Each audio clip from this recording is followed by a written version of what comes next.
What is up, MMA True Believers? I am Jason Burgos for Sherdog.com, and tonight I am joined by a man making his UFC debut on January 25th at UFC Fight Night 166. However, he is already an established name in combat sports. He's a two-time no-gi BJJ champion in Brazil, IBJJF bronze medalist, veteran with a 5-2 run and 1 championship. He's also the younger brother of a talented welterweight, also known as Gilbert Burns. He is the Blaze. Herbert Burns, Mr. Blaze. Sir, thank you for the time tonight in the lead up to your UFC debut. Thank you, Jason. Thank you for having me. MMA fans that don't know me, I'm Herbert Burns. I'll be making my UFC debut January 25th, and you'll be ready to put a show for you guys. Now, something I did not realize about your path to getting into the UFC was you had to impress Dana White not once, but twice. Because he was at Titan FC 54 last April for an episode, doing an episode of Looking for a Fight. On that night, you scored a first-round rear naked choke, but that wasn't enough for this guy. You then had to go on the Contender Series in August, prove yourself again. You know, this time it only took you 5 more seconds to get a choke submission. Of course, you know, you have to do what you have to do to get into the UFC. Everybody wants to spot in the company. But is there some level of you before that Contender Series fight that was like, maybe kind of a little frustrated, a little bothered, like, damn, man, I'm 8-2 at that point, a bunch of finishes in my career, a bunch of major wins in a major organization, like 1 championship, 2-time, no-gi champion, all these things, and then you had to do it twice, and then your brother's in the company. Is there ever a point where it's like, geez, why am I have to go through this? Even your opponent, who you're fighting on 25th, he didn't have to go through any of this stuff. It was, frustration is not the right word, but like when I heard that Dana was coming to watch Titan FC for to do the Looking for a Fight, I'm like, damn, that's it. That should be it. So I'm like training really hard. And the guy that I follow, Luis Gomez, is a former Titan FC champion. He had beat Sodiq Yusuf before, so he was a tough guy. And I'm like, all right, I gotta do my best. So it was a flawless fight. You can't even like, oh, he did this and this wrong. No, like, boom, little bit of strike, took him down, finish. And I'm like, well, that's it. So I'm waiting on Titan, like, all right, he's gonna call us. And then he's like, hey, Dana's looking for you. I'm like, oh, great, that's it. I'm like, all right. You couldn't say he did this wrong, he showed this mistake. It was nothing. Yeah. The fight was a perfect fight. So it's like, all right, Herbert, I'm very impressed with the fight, and I want to offer you a spot in the Contender Series. I'm like, all right. I need to be happy. Yeah, be like, yeah. I'm like, yay! And then it was like, I was like not frustrated. I was happy with the opportunity, but I'm like, dang. Yeah. 1 more fight, but Contender Series, I was a huge favorite on that fight on paper on the Contender Series because Mina was also a grappler, so knew it. Like, look, he cannot go after the first round. Even if I finish on the second, it will be some reason. People will say this and that. I'm like, no, I need to finish here in the first. So I even had to, like, I don't know, open my game so much, like. I've taken much risk to pull guard. I wouldn't pull guard in a normal fight, but like I need to finish quick. That's why I'm like I got the finish when even like I got the finish, and then I was talking to my team at the Contender Series. Hey, you think that's enough? They're like, shut up, man. No, you gotta be now. Are you sure? It wasn't. How was the other fights? And they're like, no, you're good, man. Relax. You gotta get higher. I'm like, you sure? It's like, no, dang, when he did it, it was relief. It was the feeling that I felt was definitely relief. Was it? Do you look at that, getting that contract, something that so many people dream about getting, and and it's different for everybody. But is that as big an accomplishment and moment for you as the grappling awards and accolades you have, as making a debut in 1 championship? Was that one of your maybe your biggest moment yet in this career so far? Yeah, MMA definitely, because UFC is the company of the the more important company, that has the bigger status, and I work hard for it. Some people will see, hey, he just got the contract because I don't know his brother fights in the company. So, but it's not that. If you knowing just like look on paper like, oh, this guy did the Dana White looking for a fight, he did Contender Series, but his record was pretty good before. He faced opponents before. He fought for big bulls before. But it was inside me. I always knew that I had the level to fight at the UFC. I have faced a lot of tough opponents before in Asia, but it was accomplishment. I was really happy with it, and now I'm looking forward to the Now, debut. speaking of that debut, he's your opponent, Nate Landwehr. He's a former M1 featherweight champion. On paper, he looks like he might be the most dangerous striker you have faced in your career, or at least the best striker maybe since Timofey Nasyukin in one. How good is Nate's striking, compared to what you have seen so far in your career? Is this the biggest step up in the striking element of fighting for you, or was a guy like Nasyukin similar to him? Nasio King, I think it's hard to compare. Nate's Nate, but if I have to Nasio King is way more dangerous than I see. He's way more explosive and he has one punch knockout power, not only with the hands, but with the knees and with the kick. When I faced him, he was like, I think he was on fire. He was like in a 9 fights winning streak at all knockouts. So left, right hand, knees, soccer kicks. I'm like, dang. But so Nate is definitely a great striker, but he brings other things to the table. He doesn't have one punch knockout power. He will finish you, but he will work on your body. He's very explosive. He's very durable. Has a good chin. He believes on his chin, and he comes very brave. He likes to brawl. So I think he's a interesting fight. I think it's a stylistic speaking. I think it's a good style for me. He'll come to push forward. Me, I like to push forward too. He'll try to keep the fight on the feet. And my strategy, everybody already knows. You can look at my record and see I have a bunch of submission wins. I'll look to get a submission. I think I faced Nasty King and Honorio Banario also as the former ONE FC champion that I faced. He was a good striker. Game kind of similar to Nate. I never faced anyone like me with my grappling pedigree and with my accomplishments in MMA with a lot of submissions like me. I think he will have a surprise. And I'm sure a lot of people will feel the same exact way you feel. They'll look at your grappling, they'll look at his style, his brawling style, and feel like it's a kind of like a classic grappler versus striker matchup. But you have been working, for some time with Henry Hooft and working on your striking at Hard Knocks 365, or what used to be Hard Knocks 365. I have talked to several guys that work with Henry, and they rave about his teaching style. In what ways has he improved your striking, and what makes his training style, his teaching style, his coaching style maybe different than what you've gotten in the past, and maybe gotten you better results since you've been working with him there? Henry's a very smart guy. If he has the striking knowledge for MMA, it's definitely the better guy that I work with. Like it's so basic, but he shows you the detail up. You just gotta do this, and then you do like that and it works. And the thing was simple. Like, hey, I didn't think of that on my own.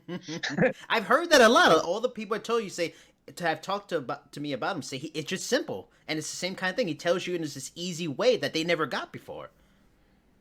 So, and my style before like come to San for MMA now, it was a pure Muay Thai striking. I used to train in Singapore with a lot of champions. One of my pad holders there was the one strawweight champion. There's the wrong I City Choke, and other coach there, Saigrang Luke Banyai. So those guys were training me by myself, very Muay Thai, very methodic, and I still have that inside me. But the gene here, working with Henry, with Sean Shorian, Robin Van Roosmalen, Adam Borex, with my brother, they all help sharpen my strike. I'm working also with a boxing coach, Derek Santos.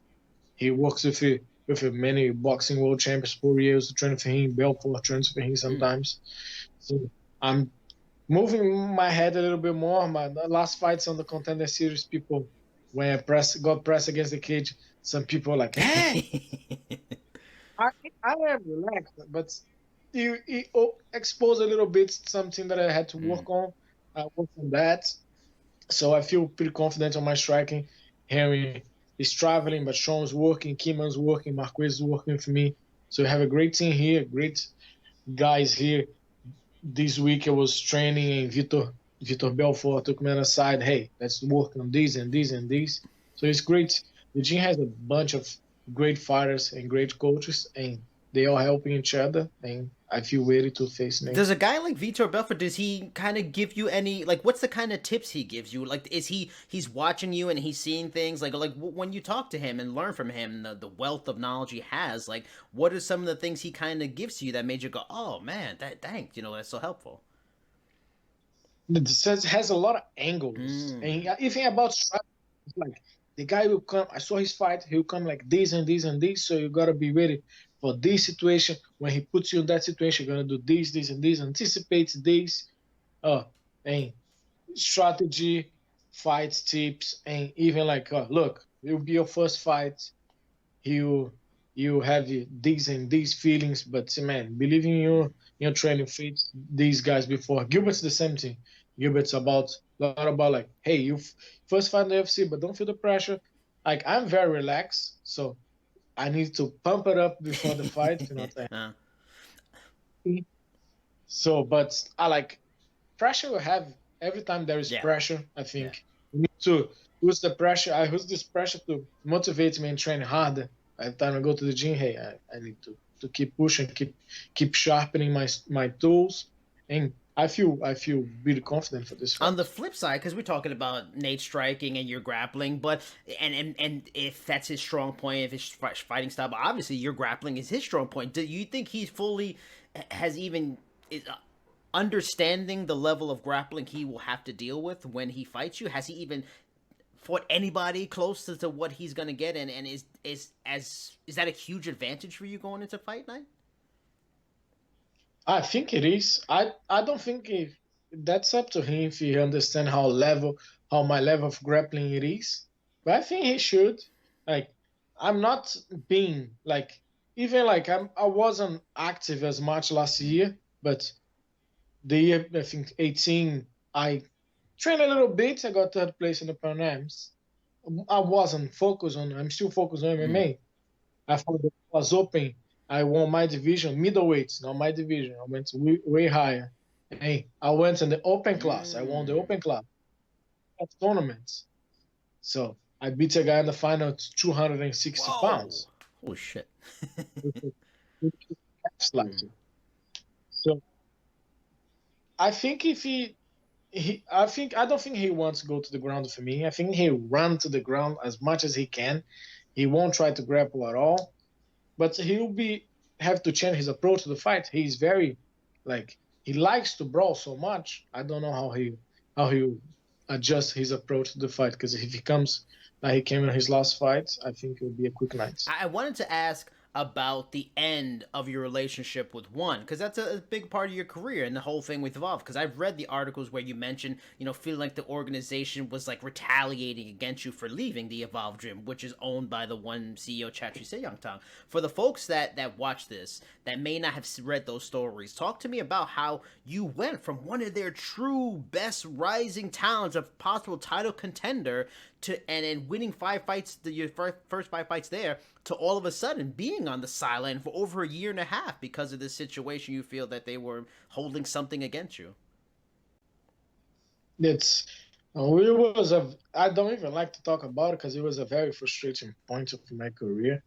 I feel like if someone got caught by using PEDs, that's the time I was out. But I did 4 fights in there for Manario, former champion, in the Philippines, in his hometown. I went there. It was just a co-main event, I think. I won first round submission. Supposed to be title shots after that, and they give me another fight that was Timothy. During the camp, But Timofey said, I was talking with Sitio Tonga and said, hey, I don't want to work at the gym anymore. It's just too much. I want to focus on my career. Okay, great. Went for Timofey and beat Timofey. During the camp, at the end of the camp, you have like kind of a lot of problems at the gym. But anyway, we finished the fight. I finished the fight first round, and I'm like, all right, that's it. Title shot. That was it. Who was supposed to win the fight was fight for the title. It was clear everywhere in the media. So I'm like, all right, ready. You're gonna fight. It's gonna be great. And after that, we trying to book a fight for was exactly I was out for a year and 11 months, trying to fight. And it wasn't that, hey, you're not going to fight for a year and 11 months. Because if it was that, I was prepared. Right. We are negotiating fight. Hey, you might fight this guy, Jabanda. It was a former champion. I'm like, all right. Came to the US, invested, tickets, camp, everything. No, you're not going to fight anymore. Go back to it. And then, no, you're going to fight Marat. All right, boom. Pack my thing, come back to the US. This happened like 3 times. Wow. So all the money that I had saved, I invest on my camps, on my trips, on my trip, and I never got any compensation from that. And then when they offered me a fight against Haibulaev, I was like, all right. I was like really short on money. Like a lot of my bills, I was already late for a few months. Wow. So half of my camp, I got injured. So, but I couldn't not fight because I really financially need that situation. 1 year and 11 months, no incoming. I'm like, damn, I need to fight bad. So I fought. I didn't do my best. It was a very, very bad fight. Habulaev is a very tough fighter. Very, very tough. I think I have a lot of respect for him. And it's not an excuse. He's a super tough guy. He did very well on PFL. And on the second fight was a similar situation. It was like my contract was about to expire a week after the fight with Idrizov. And they gave me a fight. It was all the way in Macau. At the end of the camp, I got another injury. And to say the truth, if you watch one rules, it's who wins the fight, who comes close to finish the fight. It was the same. I almost finishing at the end of the fight. I really thought I was going to get my hand raised after the fight because I almost finished. It was equal on the striking, but the judge didn't see the way, so. Yeah, it is what it is. After that, I went back to the drawing board, did well on Titan FC, and now I'm the UFC now. What was the reason why you wanted to make the change from Evolve? Was it just just wanted new coaches, just wanted kind of new ideas and stuff like that? Was it drama at the gym you just didn't want to deal with? Is it stuff like that? It was everything together. Wow. Wow.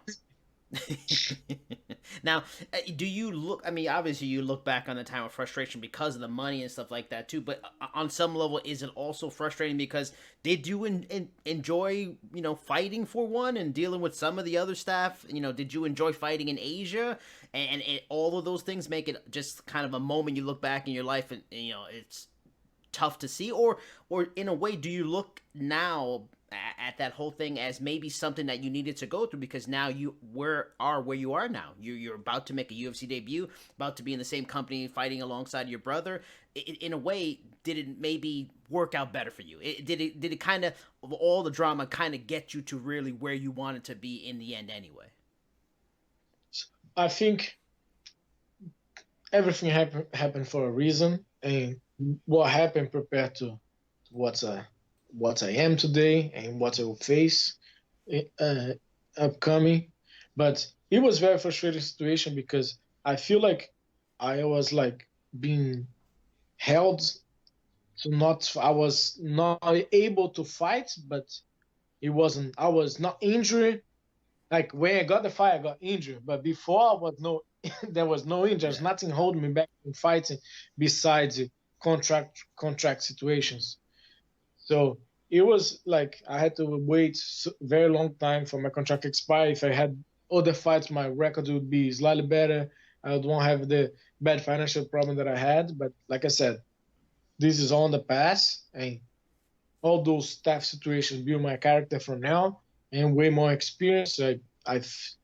I face overcame a lot of difficulties, and now I'm ready to go in the UFC and show my talent to the people here on the US and the world, because it was great fighting Asia, but that's on the past. A consistent story in the sport over like the last decade has been about like weight cutting and the idea that guys should maybe be fighting more like a natural weight, and that has worked well for some guys like Kelvin Gastelum or Robert Whitaker. They're fighting more maybe at a natural weight, so it's been good for them. However, your fortunes in one change after, dramatically after you came back from that long layoff, because they had changed the weigh-ins, and they instituted the hydration protocol, and the weigh-ins were all different for you.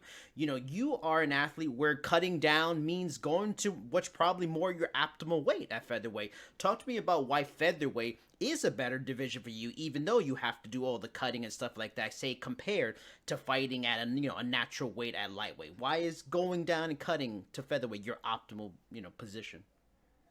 I'm undefeated. Yeah, yeah, Because my two loss was a yeah, lightweight, but it's not the weight. yeah, It's not the hardcore fans will understand what I yeah, mean. yeah. But I think featherweight is a better division for me. I feel stronger. Mm, It's not easy to make featherweight. I'm not gonna lie. right. It's hard. I need to do a lot of diets. I need to focus on eating properly and doing a lot of workouts. And it's not nice to cut weight, but I perform way better. Like I'm not super heavy. Mm. Uh, don't if I relax for sure be super heavy. If I'm training, if I'm regular, I'm not super heavy. So doing the cuts and coming back, I don't kill myself doing it, and I feel great at the fight night. So it's been working out all my victories. So hopefully we'll keep doing that and we'll keep working out. Now, your brother has been on a roll in the organization the last few years, but he also has really upped his status by taking, short notice fights. He's really made himself known even more so on social media, marketing himself and his brand real well. Are you taking notes on how he's using social media, or should the world know now and understand now? Gilbert is a very different guy from Herbert, and social media call out, short notice fights, that's not going to be your kind of thing. We are very different, very very different. He's very active and he's very hype. He talks a lot. I'm more quiet and Uh-huh. relaxed. But I took short notes before. My first fight at one championship, it was a 5 days short Wow. note. Okay. And my first fight ever in MMA, it was a 2 day short. What? Wow. So I took short notes fight before. I know I can take it. Mm. I didn't have the opportunity of one, but one FC here, I'm not gonna call when I can call people out in a respectful way. I don't need to offend someone to call someone. I want to test myself. I think they're good. I want to fight against them. I think it's a good fight for me. I'll definitely call people out. I won't respect anyone. I don't think it's necessary. I teach jiu-jitsu also and in combat club here, Yeah. and I want to be exempt for my Right. students. So I can't be the master, the professor, and keep calling people out and offending doing this. I don't want that. Mm. I don't want people to do that. I want to inspire people to do good, Mm. and I want to do good myself. But I will call people out, but in a respectful way. And I want to take this fight, and I want a quick comeback if everything works out, and will. And I want to be active this Mm. year. My goal is 4 times this year, 2 times in the first semester, and 2 times in the second one. Has because you mentioned how bad the financial situation got for you with everything that happened with one, has it, fighting in Titan FC, doing the Contender Series, now going as this fight, has things gotten better, or once you start making that UFC money, then you'll kind of get to back to where you were before? It got slightly better because I'm more active, but yeah, I still need to few wins on UFC back how I was before. So I'm hungry inside the cage and on my bank also. I'm trying to my bank account's also hungry. Now, the last question I wanted to ask, because I've been told fighters don't often give themselves their nicknames. It's usually a nickname they get from a coach or a training partner or whatever. The Blaze. Why and how and who gave you the name The Blaze? So at the time, Evolve was like kind of forcing us to pick a nickname. Really? They were like, but they say it's good for you to have a nickname. This and they have a great marketing team, and they're like, well, think about a nickname. I'm like, not gonna nickname. Think about the fight, Yeah. and I think the fight got noticed. I'm like, whatever nickname, man. So they were talking to the Asian reporters, and they're like, Herbert finished the fights really quick. I'm like, yeah, I do. So one of the guys from the team, from the marketing, from Evolve, like, we're gonna call you the Blaze. I talked to the guys from the media, and he decided the Blaze is good for you because you blaze through your opponents, and your last name is also Burns. So the Blaze Burns. I'm like, you guys like that? Yeah, call whatever he wants.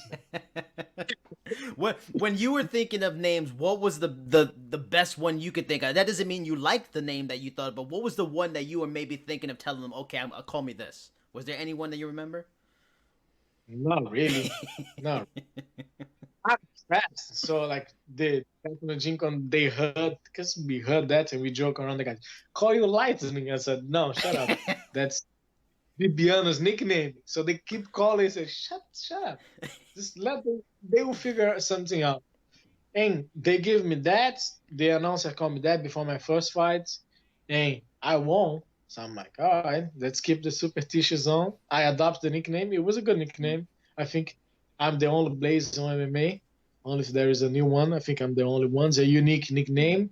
Fits my fighting style. Fits my last name. So yeah, that's me now. I'm the Blaze.